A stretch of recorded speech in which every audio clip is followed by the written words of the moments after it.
নমস্কার বন্ধুরা, আরো একটি নতুন ভিডিও নিয়ে চলে এলাম। আমার চ্যানেলের তরফ থেকে সকলকে শুভ বিজয়ার প্রীতি ও শুভেচ্ছা জানাই। সামনেই তো লক্ষ্মী পুজো, তাই লাবড়ার তরকারি রেসিপি নিয়ে চলে এলাম। লাবড়া রান্না সবজি কাটাটা কিন্তু খুবই গুরুত্বপূর্ণ। যে সবজিগুলো খুব তাড়াতাড়ি সিদ্ধ হয় সেগুলো একটু বড় বড় করে কাটতে হবে, আর বাকি সবজিগুলো একটু ছোট ছোট করে কেটে নিয়েছি। ব্যাস, এবার রান্নাটা বসানোর পালা। প্রথমে আমি কড়াইতে সর্ষের তেল গরম করে বড়িগুলো ভেজে নিলাম। বড়িগুলো ভেজে তুলে নেওয়ার পর ওই একই তেলে বাদাম আর নারকেল ভেজে নিলাম।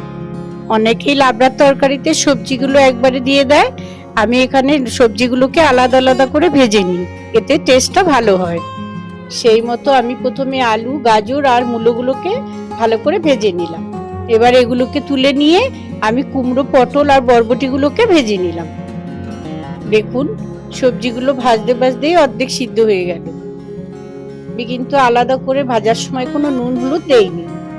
সবার শেষে আমি বেগুন আর থোড়টাকে একটু হালকা করে ভেজে নিয়ে ঝিঙেটাও এর মধ্যে দিয়ে ভেজে নিলাম।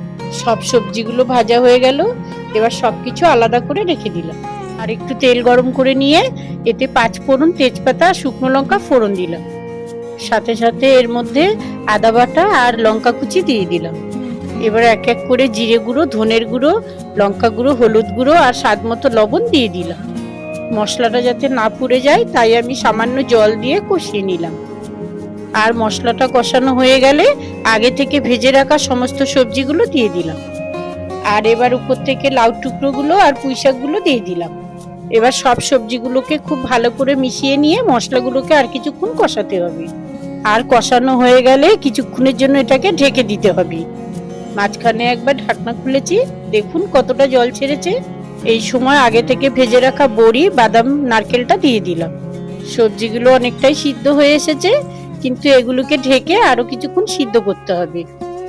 এখন ঢাকনা খুলে এর মধ্যে 1 চামচ ঘি দিয়ে দিলাম, আর উপর থেকে কয়েকটা গোটা কাঁচা লঙ্কা দিলাম। টেস্ট ব্যালেন্সের জন্য কয়েক দানা চিনি দিলে ভালো লাগবে। আমি কিন্তু কয়েকটা সবজি আধ ভাঙা করে নিয়েছি। আর নামানোর আগে একটু গরম মশলা বাটা দিয়ে নামিয়ে নিলাম। লক্ষ্মী পুজো কিন্তু এইরকম লাবড়া আর খিচুড়ি ঠাকুরের ভোগে দিতেই পারেন। আর রেসিপিটি ভালো লাগলে আমার চ্যানেলটিকে লাইক ও সাবস্ক্রাইব করবেন। আজকের মতন বিদায়, আপনারা সবাই ভালো থাকবেন।